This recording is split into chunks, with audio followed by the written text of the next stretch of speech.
Et quand il a été reçu, la première phrase qu'il a pu sortir, c'est « Avant que Patrick Guiménez, c'était le king. Maintenant qu'il travaille pour la Fédé, tout le monde le déteste. » Mais j'ai envie de te dire, je suis désolé de ce mot, mais pour le coup, là, je t'emmerde. Parce que c'est ridicule. Parce qu'au final, c'est pas le fait de bosser pour la Fédé qui va changer mon âme. C'est au contraire, si je bosse pour la Fédé, c'est pour être le garant de ce qu'on aime, le garant de ce que le BMX est aujourd'hui.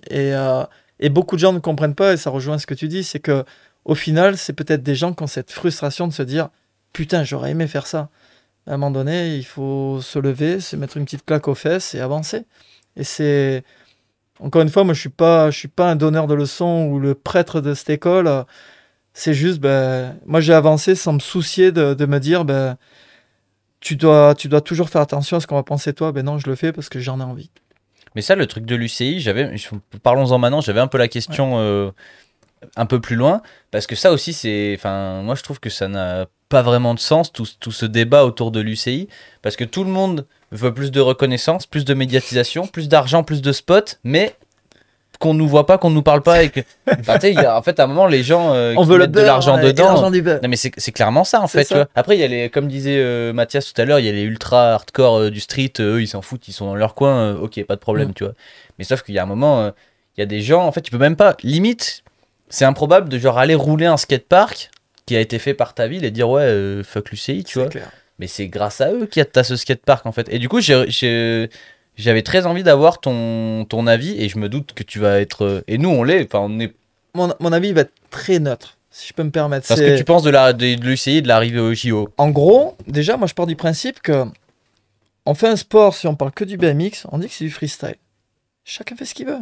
C'est-à-dire que, en quoi le fait que ce soit arrivé UCI, que ce soit devenu un sport olympique ou de haut niveau, en quoi ça va anéantir les hardcore, ceux qui font du trail. Moi, à la base, je suis trail. Donc, ça ne m'empêche pas d'aller rider, de faire un truc qui ne me demanderait pas de licence. Par contre, ceux qui veulent faire de la compète peuvent le faire. Ceux qui veulent faire du street peuvent en faire. Il n'y a aucune différence. C'est juste qu'à un moment donné, laisse faire les gens. Et ils vont aller s'appuyer sur ce principe UCI. Mais à l'époque, quand il y avait les East Games, qui aujourd'hui, je suis désolé, mais les East Games, c'est un business. C'est ESPN qu'il y a derrière. Ils vendent des droits télé, tout tourne autour de ça. Donc les gens, ils vont s'identifier à quelque chose sans même savoir d'où ça vient. Et les East Games, c'est forcément une compétition, mais aujourd'hui, moi, je considère plus ça comme un show. C'est-à-dire que c'est invité, c'est très select, ainsi de suite. Tu donnes pas la chance à tous ces nouveaux. Tu prends l'exemple d'Anthony Jean-Jean, ça fait X années qu'il aurait dû y être aux East Games. Sauf que là, aujourd'hui, c'est parce qu'il a un casse monster sur la tête qu'enfin il peut y accéder. Il a débloqué le truc. Mais avant, hors de question, tout était cloisonné. Donc, tant mieux, c'est génial. Et franchement, je prie pour qu'il ait une médaille, il la mérite. Mais on ne peut pas cracher sur le principe. Ça va remettre quelques pendules à l'heure. Mais ça va remettre les pendules à l'heure. Et puis même, il y aura forcément des gens qui vont se dire non, mais il a complètement dérouté. Sauf que la vérité, ce truc-là, je le sais. Et les gens qui sont vraiment dans ce milieu depuis longtemps le savent aussi. C'est que les compètes, ça va en changer. Ce que tu disais tout à l'heure, c'est que le principe de l'UCI, c'est ce qui va permettre justement l'ouverture, le fait que le grand public va s'intéresser à nous et qu'on va arrêter d'être un sport marginal. Ce qui n'empêchera pas, encore une fois, que ces personnes qui veulent rider dans leur coin, avoir leur structure, leur skatepark qu'ils vont avoir construit, ne jamais se licencier ou autre, ils vont continuer à perdurer. Les jumps pourront exister. Mais pourquoi cracher sur les autres ? Mais ils ont peur, en fait, de ne pas être pris pour des mecs hardcore parce que maintenant c'est devenu... Tu sais, ces mecs hardcore, je pense qu'ils ont tous joué à Matt Hoffman sur les jeux vidéo, ils ont tous acheté Dave Mirra, sauf que si tu t'en souviens, et Dave Mirra, je suis désolé, c'était pas un underground. Dave Mirra, c'était le mec qui devait gagner tous les contests tous les week-ends. Ryan Nyquist, c'est le mec qui devait gagner tous les contests tous les week-ends. Il ridait pour des trucs de Big Jim, il ridait pour Arrow, des machins qui sont mainstream, qui leur ont rapporté des centaines de milliers de dollars. Donc à un moment donné, tu peux pas valoriser quelque chose et cracher sur un autre, alors qu'au final, si tu rejoins, c'est la même chose. Et les compétitions existaient. Il y avait des championnats de France, il y avait des championnats d'Europe, il y avait des championnats du monde, il y avait les East Games, il y avait le Dew Tour, qui au final sont des championnats. C'était stylé aussi. Sauf que aujourd'hui, c'est officiel. Et tu vois, il y a même des gens qui peuvent dire Mathias Dandois a été champion du monde qu'une fois. Ben non, Mathias Dandois, il était champion du monde 9 fois. C'est pas parce que ça n'a pas été officialisé par le principe d'une fédération ou d'un organisme officiel, ben pour moi, il a été 9 fois champion du monde. Au même titre que moi, j'ai été 3e mondial. C'était les championnats du monde à l'époque, c'était à Cologne. T'avais peut-être plus de riders que ce qu'on retrouve aujourd'hui. Et donc, il faut trouver ce juste milieu. Et aujourd'hui, pour moi, le bienfait justement de cette approche olympique et de ces fédérations, c'est qu'enfin les athlètes sont considérés à leur juste valeur. Enfin, il y a des financements, enfin, il y a des structures, enfin, il y a des clubs qui se créent. Et en gros, tu crées une pyramide avec une base solide et tout grimpe. Et forcément, en haut, tu as le haut niveau.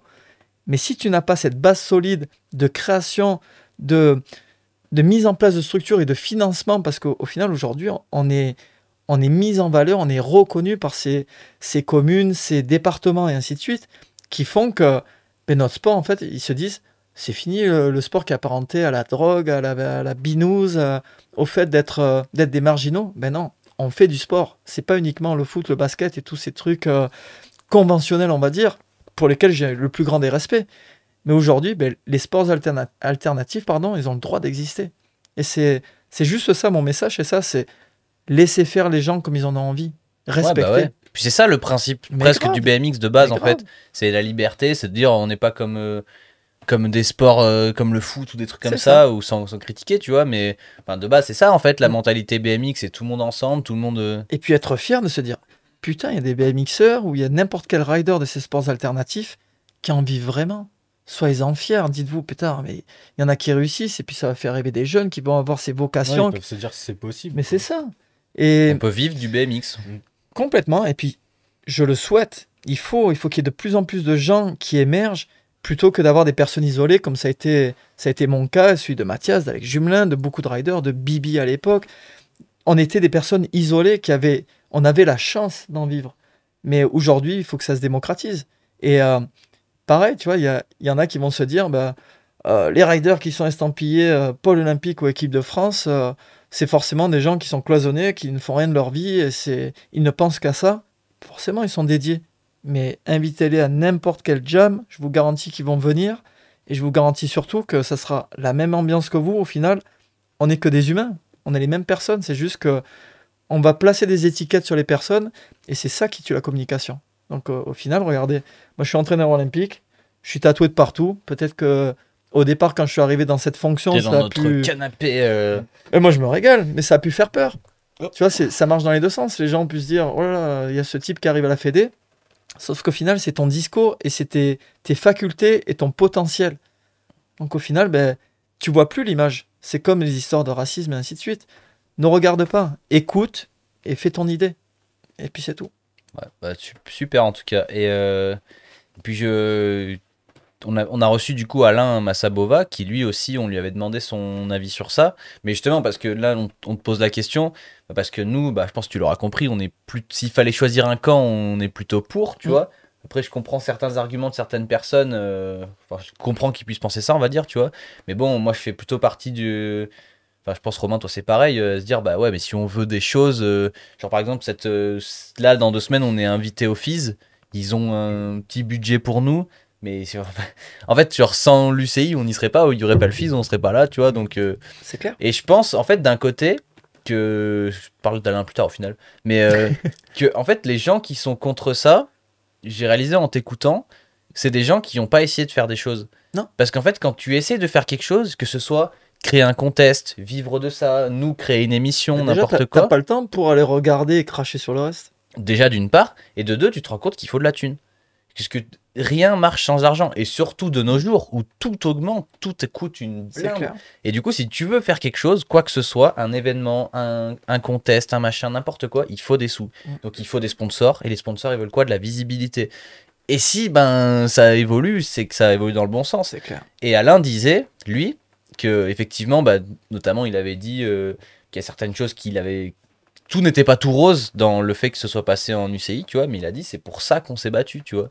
Il a dit nous c'est ce qu'on rêvait quand on a commencé à faire du BMX, on rêvait qu'un jour ce serait comme ça, tu vois. Et d'avoir des structures, et donc quand les gens disent à l'époque c'était pas comme ça, c'est parce que ça n'existait pas, mais c'est ce que les gens voulaient. C'est le discours du vieux con, moi, quand j'entends les trucs, putain c'était mieux avant.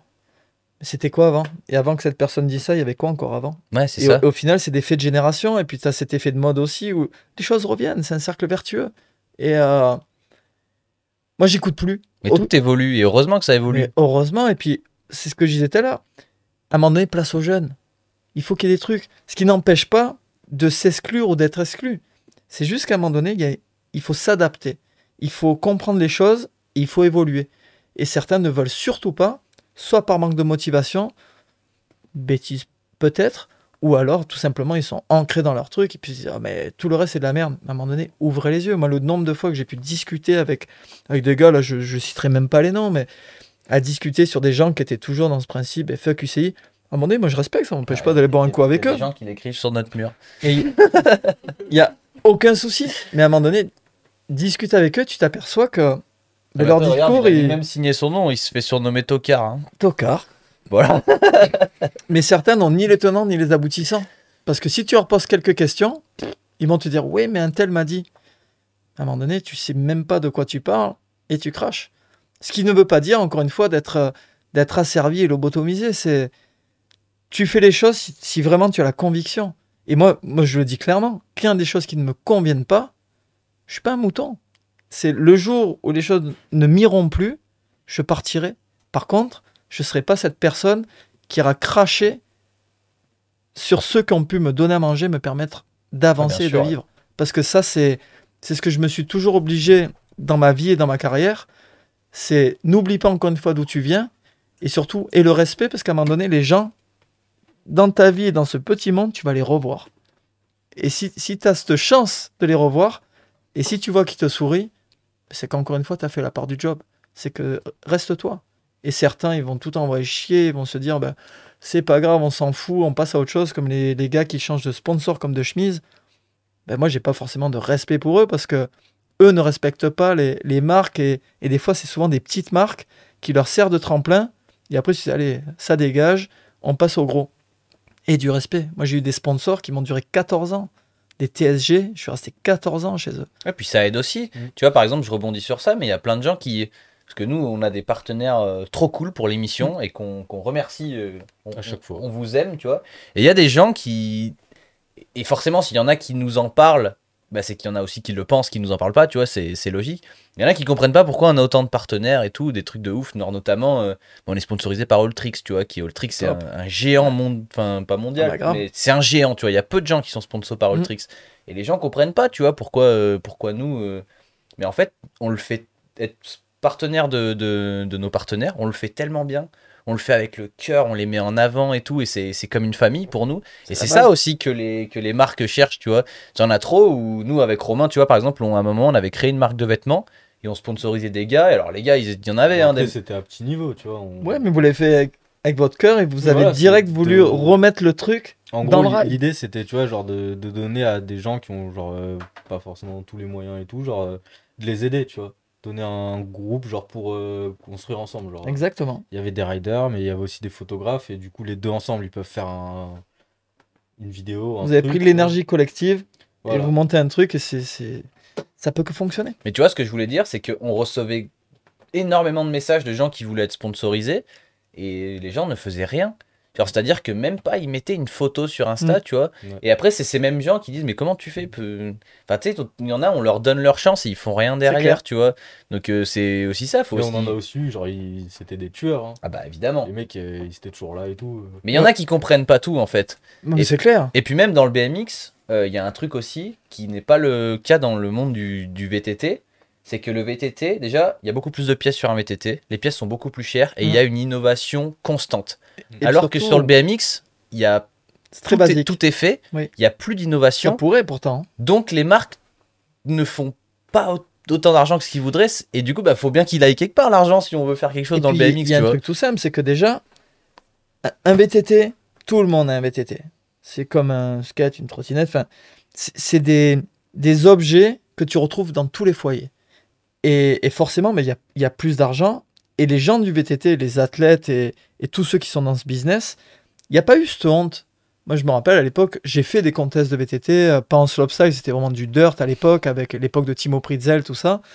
Donc j'ai eu mon petit temps dans le VTT, mais mon cœur était vraiment dans le BMX, même si Momo de Race Company m'avait dit, bah écoute, lâche tout, viens dans le VTT, tu vas bien t'en sortir. Mais moi, j'avais pas cet attrait pour vraiment l'argent, j'étais ancré BMX.